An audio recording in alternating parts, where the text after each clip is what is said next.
you're watching the CNBC TV 18 budget verdict. It is now time for the grand finale. Joining us here on the budget verdict stage, we have a power-packed lineup of the budget makers as well as key policy makers. Please join me in welcoming the CEO of the Niti Aayog, Parameshwaran Iyer. Ms. Iyer, could we have you join us on stage, please? Also with us, the chairman of the CBDT, Mr. Nitin Gupta. Mr. Gupta, could we have you join us on stage? The chairman of the CBIs, Mr. Vivek Johri, also here with us on the CNBC TV 18 budget verdict. Also with us, the DPIIT secretary, Mr. Anurag Jain. Mr. Jain, could we have you join us on stage as well? And the MNRE secretary, Mr. Bhupinder Singh Bhalla. Gentlemen, thank you very, very much for joining us here at the CNBC TV 18 budget verdict. Appreciate your time and thank you for being here with us in the concluding session of the CNBC TV 18 budget verdict. Mr. Iyer, let me start by talking to you. When we last spoke, you said that you believe that this is a bottom-up budget. It's a budget that has delivered on the aspirations of every constituency across the country. What, to your mind, has been the biggest force multiplier as far as the budget announcements are concerned? Well, I think there are a couple of things, Shireen. One, of course, is the huge investment in capex, that huge increase of 10 lakh crores. In addition to that, the continuation for another year of the 50-year interest-free loan to states. So extending that and actually incentivizing the states as well to come in with their own capex and attracting private investment. I think those are going to be key. But then if that's going to have huge positive spin-offs in terms of jobs, employment, etc. But the other part of the budget, which I think is equally important, is the thrust on the social sector. And that's pretty much where Niti Aayog is working with states under the State Support Mission, which was referenced by the Finance Minister yesterday, of taking development right down to the grassroots level. How can states create their own state institutes of transformation like Niti? How can they move from planning to development strategy and really take it down to the block level? And perhaps one of the most significant features of the budget was the focus on inclusion, the particularly vulnerable tribal groups, PVTG. So this new mission which has been announced is actually for the tribal community, the bottom rung of the tribal community, 15,000 crores, 3-year in mission mode to provide basic services. I think that was a very, very significant announcement of inclusion. Yes, inclusion, of course, was one of the strategic priorities identified by the budget. But let me get the CBDT chairman into the conversation. And so, you've got an audience here who currently are perhaps doing their calculations, talking to their chartered accountants, whether they should switch from the old tax regime to the new tax regime or not. And I'm sure there's plenty of feedback that you've got overnight as well. But what is the pitch that you would like to make to the citizens, to taxpayers at this point in time, on why you believe it makes sense to move to the new tax regime? See, the new tax regime is beneficial to the taxpayers in terms of the money which it is leaving in the hands of the taxpayer. The choice is with the taxpayer to decide whether to opt for the new regime, the proposed one, or the old one where they are as of now. Then there are issues regarding the compliances. The new regime makes it simpler to file the return of income. And as far as we in the tax administration are concerned, the evasion which we have noticed in certain cases is going to be taken care of because wrongful deductions have been claimed by the taxpayers. We have come across such cases in terms of Chapter 6A. So all these things will be taken care of.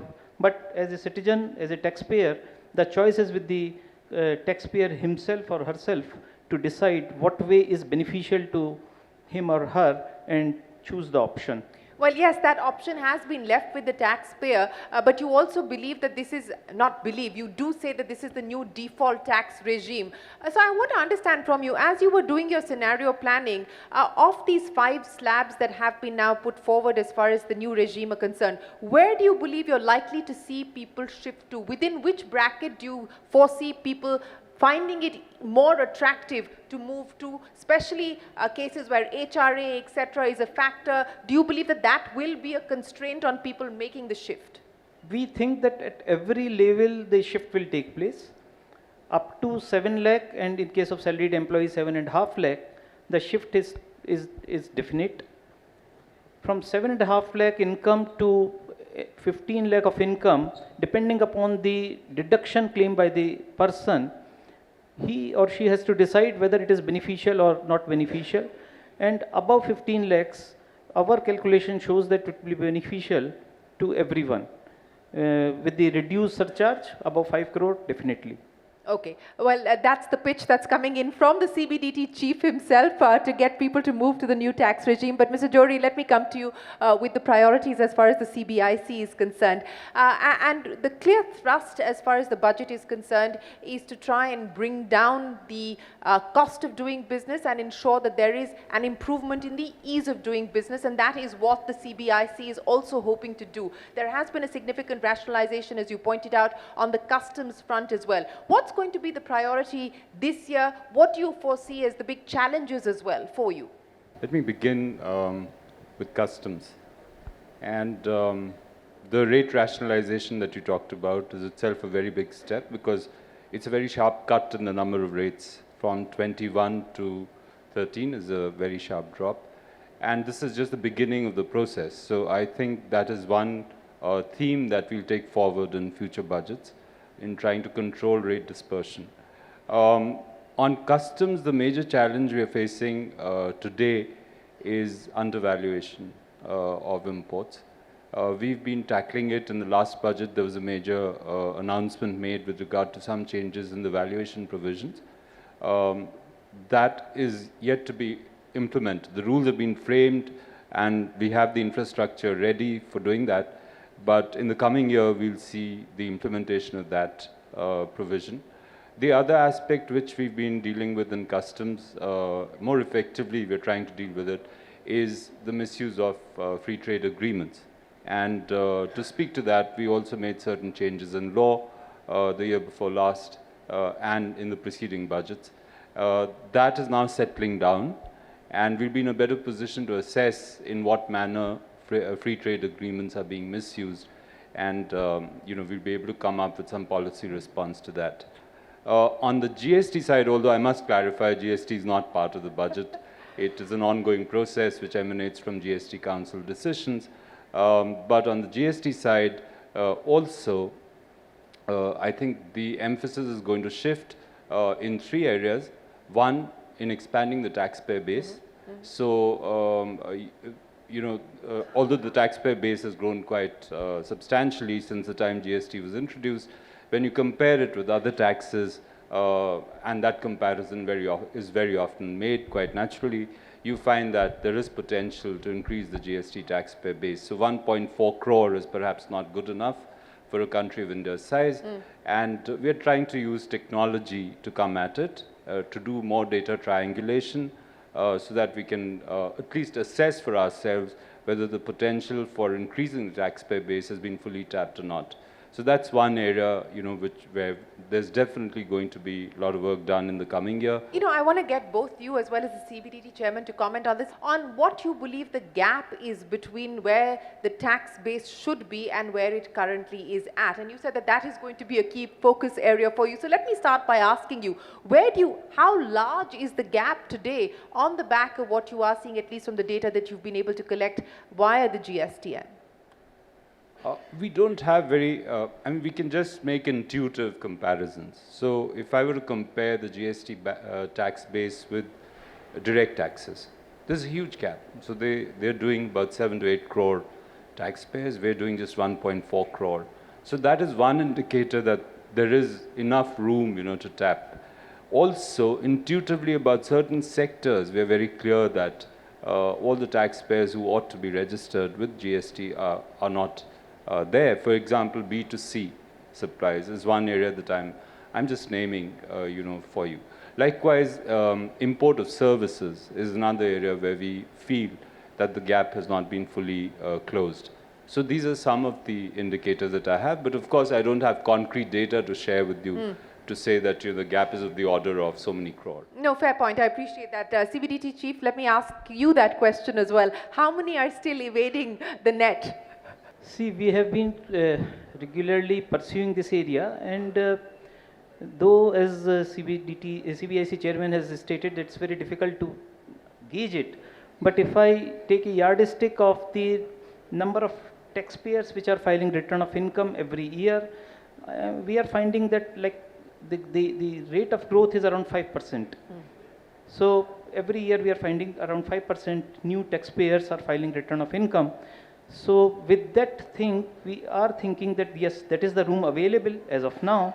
And if we pursue technology and what schemes have already been unfolded during the current financial year, the pace could be better, and that would be speaking about the gap between what a person is on the tax net and not. Mr. Jain, let me come to you because, as I said, a large thrust on ease of doing business, reducing compliance, as well as encouraging private sector participation across a whole host of industries. I wanted to get your comments and your assessment on where things stand as far as a couple of government schemes are concerned. PLI, various schemes across 13 sectors in various, various forms of rollout at this point in time.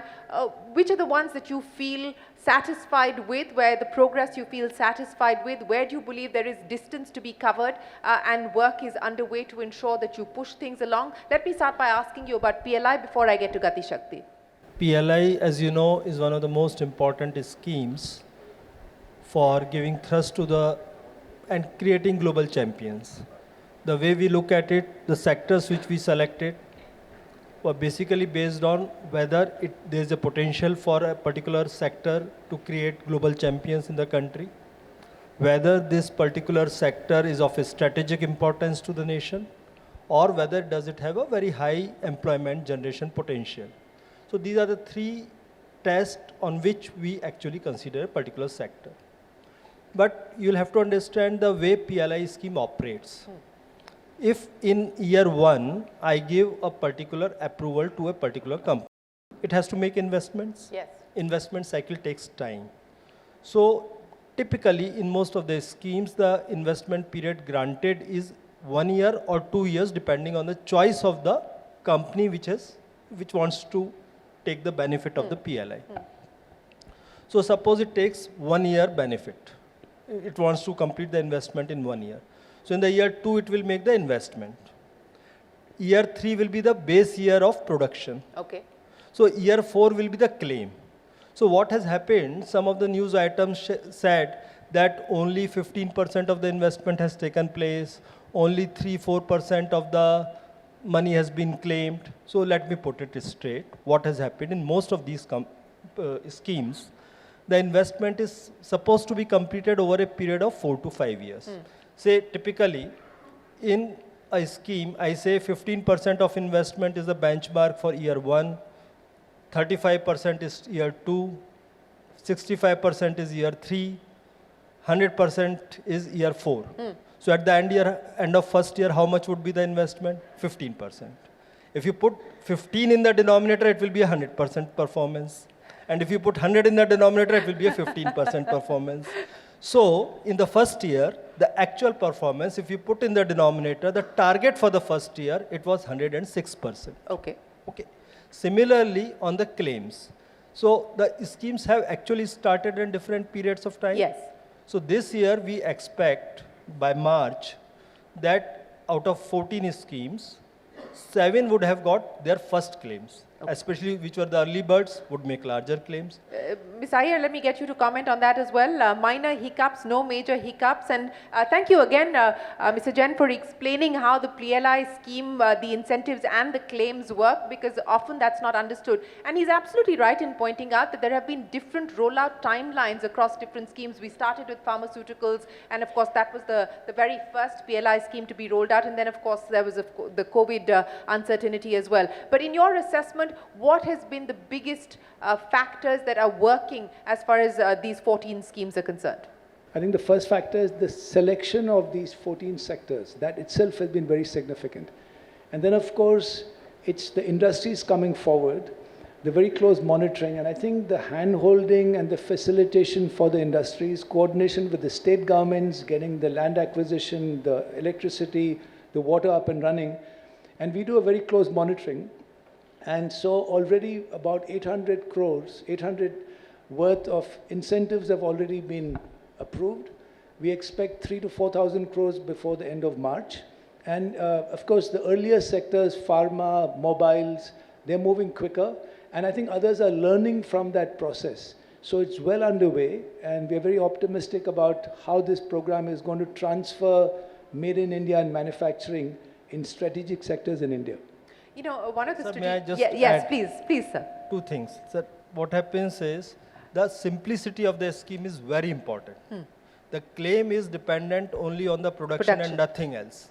So that is very easy to verify with the GST, tax registrations, etc. So there are no administrative complexities involved in passing the claims. That is one of the biggest and important factors to my mind. And you're absolutely right. That is a big factor, and certainly a big factor as far as industry is concerned.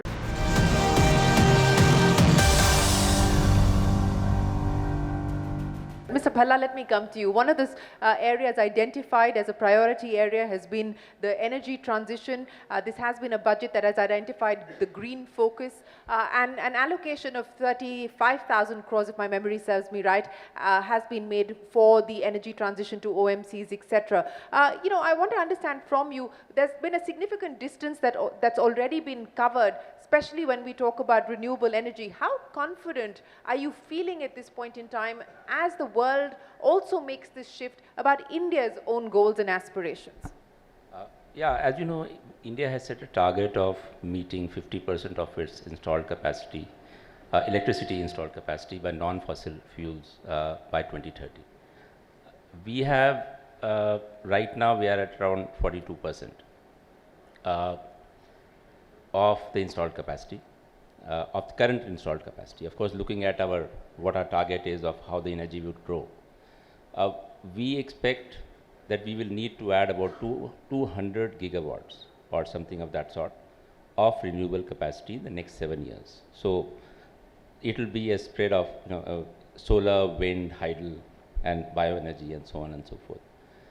Our expectation is, and what we are moving very confidently towards is, over the next 7 years, we will achieve 500 gigawatt. In fact, while we have committed, internationally committed to install 50% of our installed capacity from non-fossil, but Prime Minister has set a target of 500 gigawatt.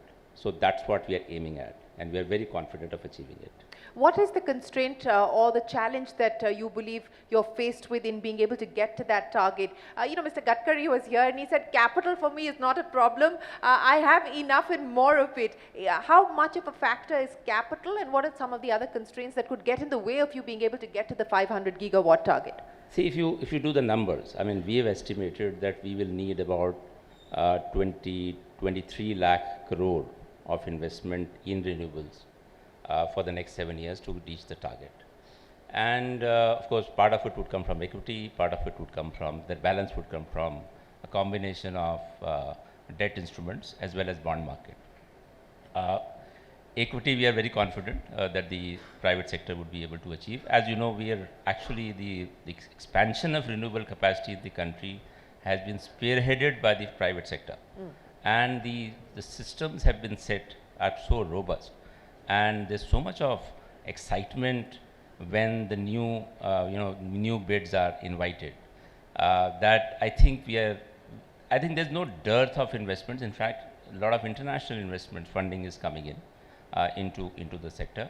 So there will be, of course, financing will be one of the criteria one of the factors which would lead us to reach it, but it would not be a constraint as far as we are concerned. But you know, since we have the whole of the government here, in a sense, Mr. Iyer, I'm going to get closing comments from you.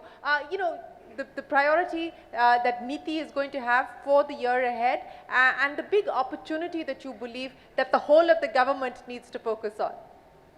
No, absolutely, Shirin. In fact, just to add to, Gati Shakti now is taking it to the social infrastructure as well. You know, that's another very important part. We are working closely at NITI with Anurag and team and other ministries. So, for example, if you want to locate a tribal school, an Eklavya residential school, or an Anganwadi center, and as you're planning for that, the geospatial context is critical. How close is the nearest railway station? Is there a highway there? So it's becoming really important now to add that layer as well. So that's going to take it to another level. So it's physical as well as social infrastructure planning and development. For NITI, as the whole of government approach, I think one critical area, the two parts, two things I'd like to mention. The FM spoke about the importance of moving from monitoring inputs to outcomes and looking at results-based financing. I think that's a really critical agenda. We will be working through our Development Monitoring and Evaluation Office with selected ministries on a pilot basis in the coming financial year to really look at the huge investment made under centrally sponsored and central sector schemes to not just look at utilization certificates, but are we achieving outcomes and results on the ground through independent verification? So more value for money, I think that will be one major agenda. In addition to that, the continued support to states under the State Support Mission. How can we help states develop their own vision, their own inclusive growth, GDP targets? How do they set up institutes of transformation like NITI? And so I think those will be some of the important priorities for us as we go forward. But of course, we also see ourselves as an instrument for enhancing government effectiveness, both in the Government of India and the states. Thank you very, very much for joining us here on the Budget Verdict. Ladies and gentlemen, a big round of applause for our guests here who've joined us to explain the priorities and the roadmap for the government going forward. But before I let you go, let me welcome on stage Mr. V. Vaidyanathan of IDFC First Bank. We couldn't have put the Budget Verdict together without his support. It's great to have you back, Mr. Vaidyanathan. Thank you very much for joining us here this evening. Good evening, ladies and gentlemen. Secretaries who are present today and spoke so wonderfully well, and Mr. Gadkari. Frankly, it was very, let me say, fantastic hearing all our secretaries speak so well, explain everything so well, so articulate, and a bias for action. It was really very inspiring to see all of you today. So thank you very much for your presence today. It's very hard for me to bring together a 3-hour discussion in 5 minutes, but I'll try. One is that the way we see the direction, that's very important. You know, people are now talking of $5 trillion economy, $10 trillion economy, and clearly the understanding is that first we've got to grow the GDP, we've got to tax the income, and then do welfare, and that sequence is really very important because, you know, we've seen countries like Pakistan and Sri Lanka do go the other way around, and we say where they ended. So that's economics 101, but clearly that's very impressive for our country to aspire like that and clearly set a direction. The second thing is really about being conservative. It was very funny for me to actually watch Shireen Ban quiz Mr. Malhotra, saying that why are you so conservative? Why are you so conservative? You know, so I imagine maybe a few years ago it would have been the other way around, saying that look, you really can't meet this fiscal deficit target. You really can't get the revenue numbers. So really, this is really a role reversal, and that makes it that much more credible, in my opinion. And that's credibility is something that's something very, very terrific. Our government and our country has achieved, and thank you very much for that. Lastly, of course, I'd say that we are all practicing people. We meet investors all over the world, and at our bank as well, we meet investors in Singapore, Hong Kong, US, etc. I can only tell you, to all of you secretaries present here, that the respect with which the international community talks to us when we go and meet them these days for the last 4 or 5 years is very, very high. They start the meeting by saying your country is doing wonderfully well. It is so thrilling. We've seen the economy of 2010, 11, 12, 13. In 2013, it was coming as if India is going down a hole. You know, you saw taper time for them and all that. But actually, it's feeling very thrilling. It's proud to be an Indian and talk because the country, the government has credibility, the fiscal deficit and control, to the extent of fiscal, as I said, it's good quality. So all that. So I can just say that as you know, that's probably just my summary of bringing up the meeting today, that we feel very proud as citizens of this country and as people. We feel very, very good. So when we talk of a $5 trillion economy by $7 trillion actually by 2030, and maybe even $20 trillion by 2047, etc., it is not just a theory. We just really feel it's happening, and this government is really delivering. So thank you very much, ladies and gentlemen. It is really my pleasure to talk to all of you today. Thank you.